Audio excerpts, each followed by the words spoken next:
এই দেশ কারো কোনো একটি দলের না, এই দেশ কারো ব্যক্তিগত না, এই দেশের লক্ষ কোটি মানুষের দেশ। এটা এই দেশের মানুষ, এই দেশের মালিক, এই দেশের কোটি জনগণ।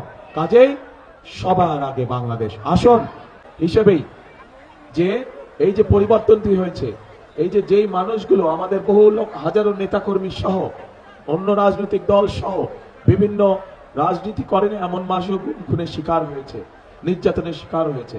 কিন্তু এই মানুষগুলো কিসের জন্য যুদ্ধ করেছিল, সংগ্রাম করেছিল? এই মানুষগুলো সংগ্রাম করেছিল এই যে এখানে হাজার লক্ষ মানুষ আপনারা একত্রিত হয়েছেন, যারা সাধারণ মানুষ হিসেবে পরিচিত, যাদের ভোটের অধিকার গত 16 বছর যাবৎ কেড়ে নেওয়া হয়েছিল, কথা বলার অধিকার কেড়ে নেওয়া হয়েছিল, অর্থনৈতিক স্বাধীনতার অধিকার কেড়ে নেওয়া হয়েছিল। সেই অধিকারকে বাস্তবে রূপ দেওয়ার জন্য ওই মানুষগুলো তাদের জীবনকে উৎসর্গ করেছিল। প্রিয় ভাই বোনেরা, 12 তারিখ সেই দিন হাজির হয়েছে এবং 12 তারিখে আপনারা বাংলাদেশের মানুষের ভাগ্যের পরিবর্তন করতে পারেন সঠিক ব্যক্তির পক্ষে রায় প্রদানের মাধ্যমে, সঠিক মার্কার পক্ষে রায় প্রদানের মাধ্যমে। কারণ এই যে গত 5ই আগস্ট যে পরিবর্তন হয়েছে, এটি শুধু রাজনৈতিক পরিবর্তন হলে চলবে না, এই পরিবর্তনটি হতে হবে মানুষের ভাগ্য পরিবর্তনের দিন হিসাবে। 12 তারিখের নির্বাচন শুধু নির্বাচনের দিন হলে চলবে না, এই নির্বাচনের দিনটি হতে হবে মানুষের ভাগ্য পরিবর্তনের দিন। এবং সেই জন্যই বাংলাদেশের ইতিহাসে এই নির্বাচনটি একটি অন্যতম গুরুত্ব বহন করে। প্রিয় ভাই বোনেরা, স্বাভাবিকভাবেই গত 15-16 বছর আমরা দেখেছি আমাদের সারা বাংলাদেশে গ্রামে গঞ্জে আনাচে কানাচে মানুষ বিভিন্নভাবে বঞ্চিত হয়েছে। এলাকার উন্নয়ন থেকে মানুষের বিভিন্ন দাবি দাওয়া থেকে তারা বঞ্চিত হয়েছে। আমরা দেখেছি ঢাকা শহর সহ কিছু বড় বড় শহরে কিছু মেগা প্রজেক্ট হয়েছে, কিন্তু একই সাথে আমরা দেখেছি মেগা প্রজেক্টের নামে মেগা দুর্নীতিও হয়েছে। সেই সময় আমরা যেমন খুন দেখেছি, গুম দেখেছি, মিথ্যে মামলা দেখেছি, গায়েবী মামলা দেখেছি, ঠিক একইভাবে আমরা প্রচন্ড রকম দুর্নীতিও দেখেছি, মেগা মেগা দুর্নীতি দেখেছি আমরা সেই সময়। প্রিয় ভাই বোনেরা, এই অবস্থার পরিবর্তনের সময় চলে এসেছে। এই অবস্থার পরিবর্তন করতে হবে, কিন্তু এই অবস্থার পরিবর্তন যদি করতে হয় ঠিক 5 তারিখে দল মত নির্বিশেষে বাংলাদেশের জনগণ যেমন রাজপথে নেমে এসেছিল, ঠিক একইভাবে আগামী 12 তারিখের নির্বাচনে আপনারা যারা ভোটার, আপনাদের সকলকে ভোট কেন্দ্রে নেমে আসতে হবে।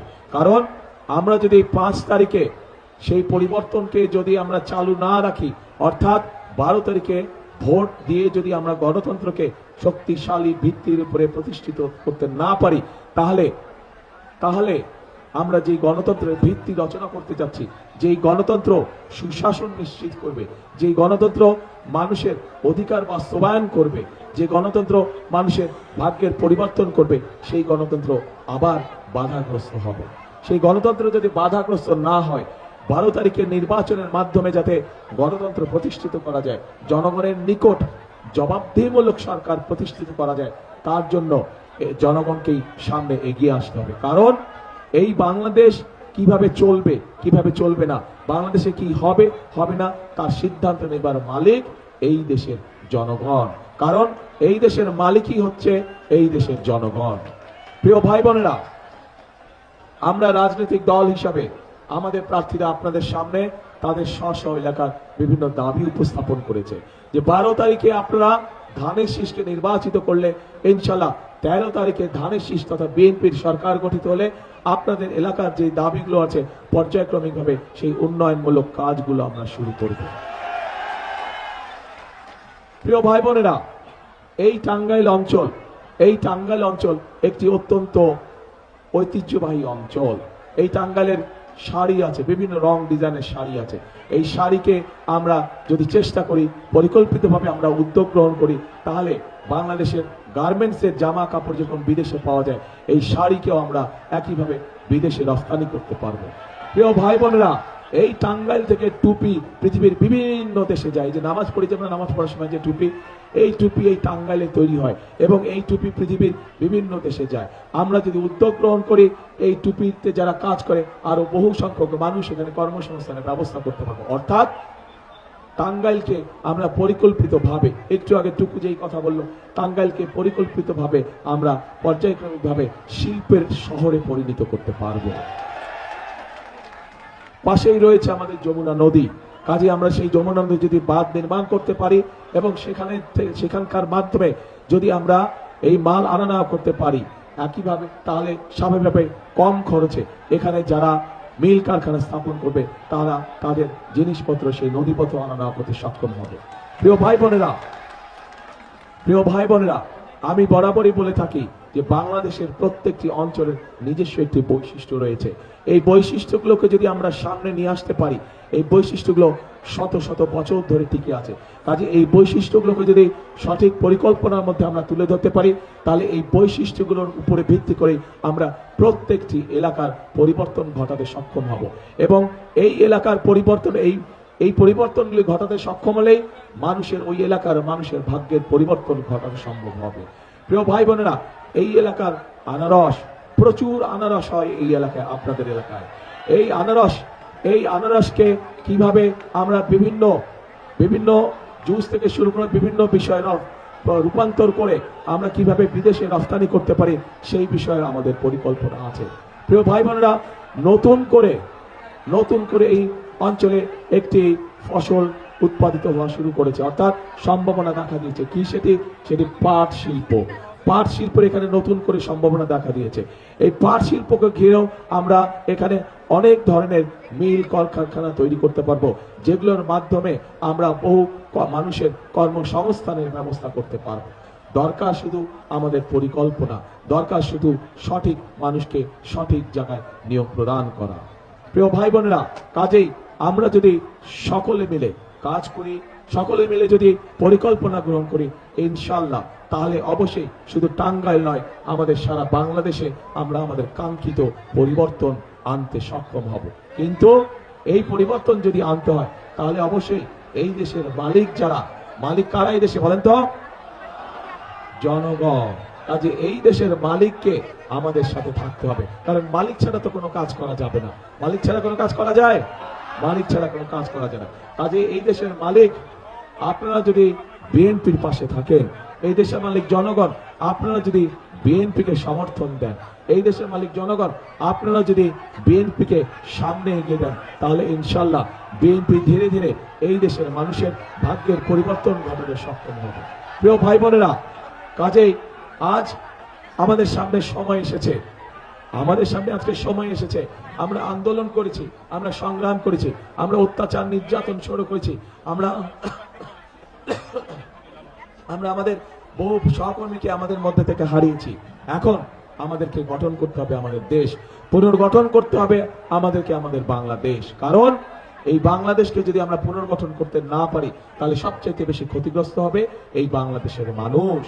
কাজেই বাংলাদেশের মানুষের ভাগ্যের পরিবর্তন করতে হলে অবশ্যই এই দেশে আমাদেরকে কঠোর পরিশ্রম করতে হবে এবং এই পরিশ্রম করতে হবে আমাদেরকে ঐক্যবদ্ধভাবে। তাহলেই একমাত্র আমরা মানুষের ভাগ্যের পরিবর্তন করতে পারবো, দেশের ভাগ্যের পরিবর্তনের সাথে সাথে। প্রিয় ভাই বোনেরা, আপনারা যদি নিজেরাও চিন্তা করে দেখেন, এর আগেও যতবার বিএনপি দেশ পরিচালনার দায়িত্বে ছিল, ততবারই কোনো না কোনো ভাবে বিভিন্ন এলাকায় উন্নয়নমূলক কর্মকাণ্ড গঠিত হয়েছে। আপনাদের এলাকার হাসপাতালগুলোতে কাজ শুরু হয়েছিল, আপনাদের স্কুল কলেজগুলোকে মেরামত করা হয়েছিল, নতুন স্কুল কলেজ তৈরি হয়েছিল, গ্রামে গঞ্জে রাস্তাঘাট তৈরি করা হয়েছিল। কাজেই প্রিয় ভাইরা, আমাদের যদি সেই রাজনীতির ধারা আবার চালু করতে হয়, একই সাথে যদি নতুন পরিকল্পনার মাধ্যমে এলাকা এবং এলাকার মানুষের ভাগ্যের পরিবর্তন করতে হয়, তাহলে আমরা যেরকম আমাদের পরিকল্পনার কথা আপনাদের সামনে তুলে ধরেছি, আপনাদেরকেও তাহলে একই রকমের পরিকল্পনা গ্রহণ করতে হবে। এবার আমি আপনাদের কাছে জানতে চাইব,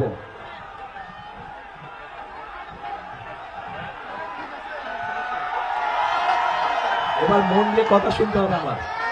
এতক্ষণ আমার কথা শুনেছেন আপনারা? আচ্ছা, এখন আমি আপনাদের কাছে জানতে চাইবো, এই যে আমি কথা বললাম আমি কিভাবে কি করতে চাই, আগামী দিনে ইনশাল্লাহ বিএনপি সরকার গঠন করলে আমরা কিভাবে কি করতে চাই, কয়েকটি কিছু কথা আপনাদের সামনে তুলে ধরেছি।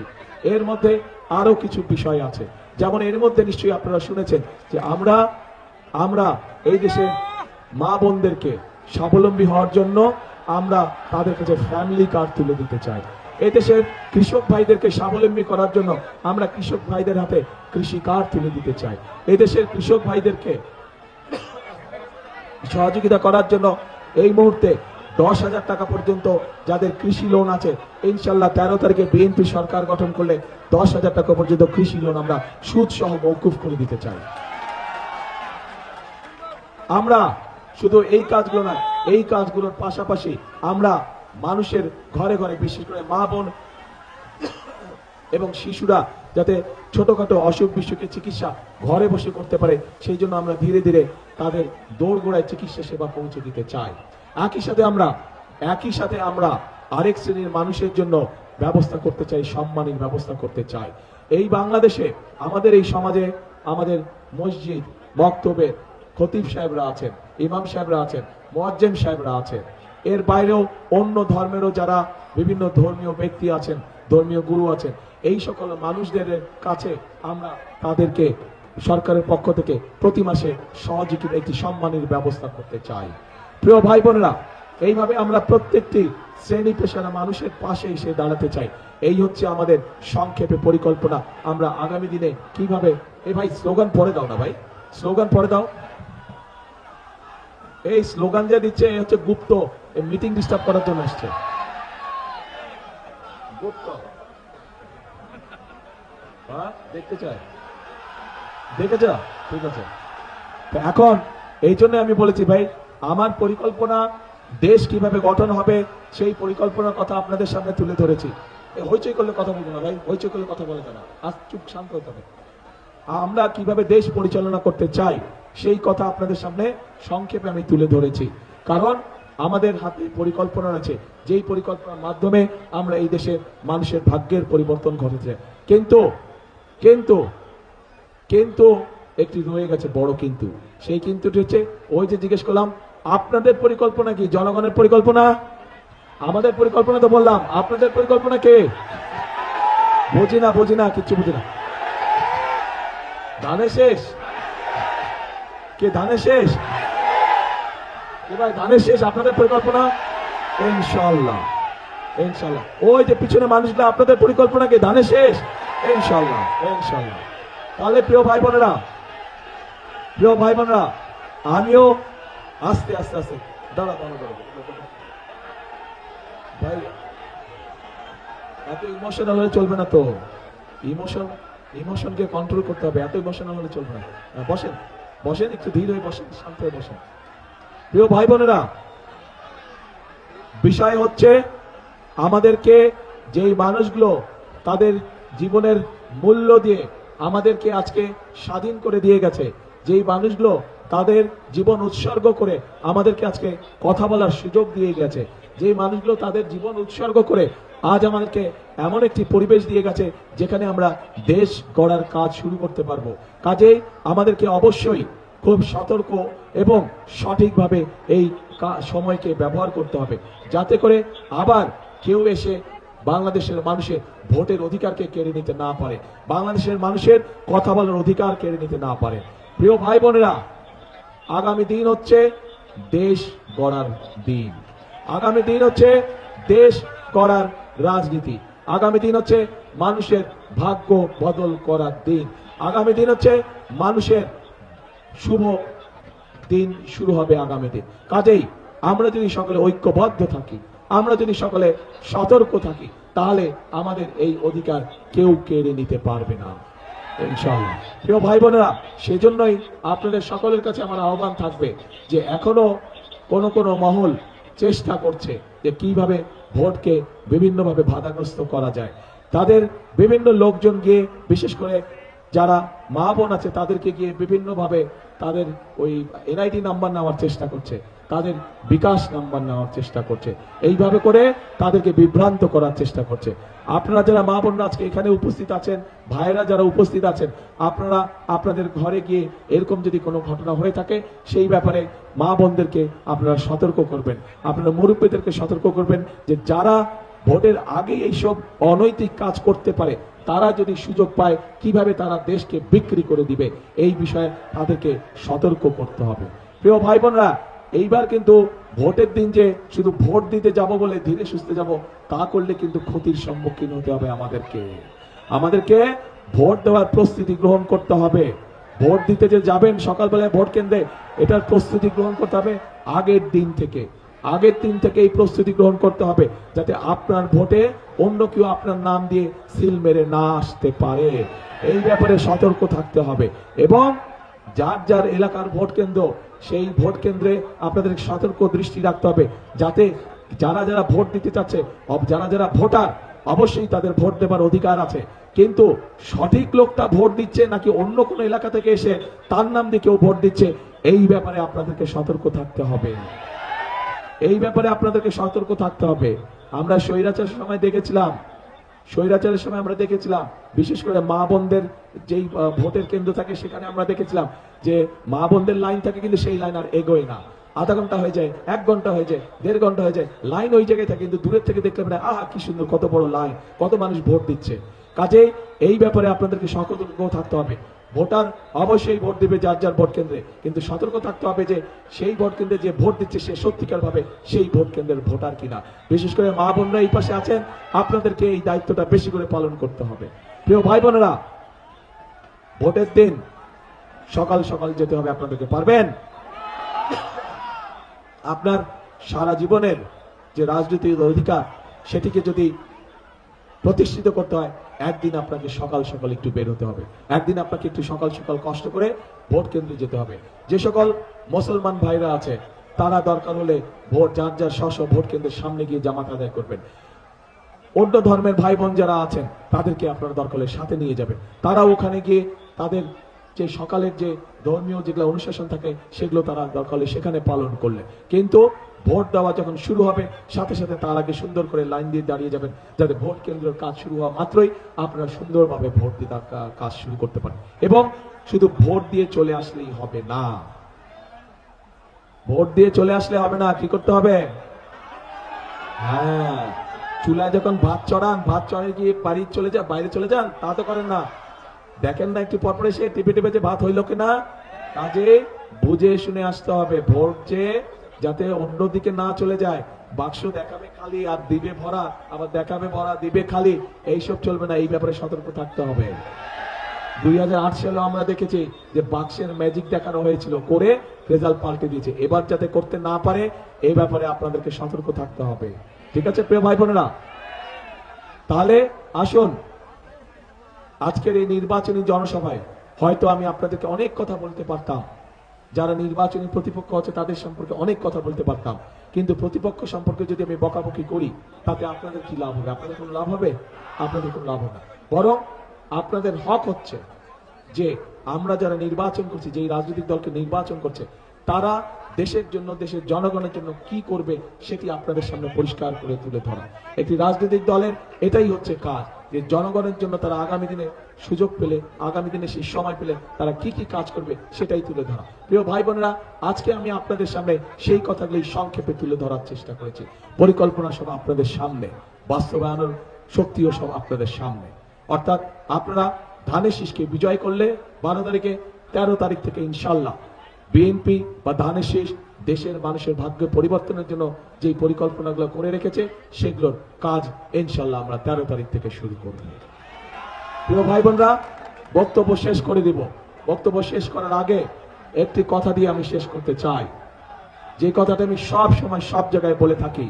সেই কথাটি হচ্ছে, আমরা সবসময় শহীদ জিয়া বিশ্বাস করতেন, দেশনেত্রী খালেদা জিয়া বিশ্বাস করতেন, আমিও একই কথা বিশ্বাস করি। সেই কথাটি হচ্ছে দেশ এবং জনগণকে নিয়ে, কারণ এই দেশই আমাদের শেষ ঠিকানা, এই দেশই আমাদের প্রথম ঠিকানা। সেজন্য এই কথাটি বলি, করব কাজ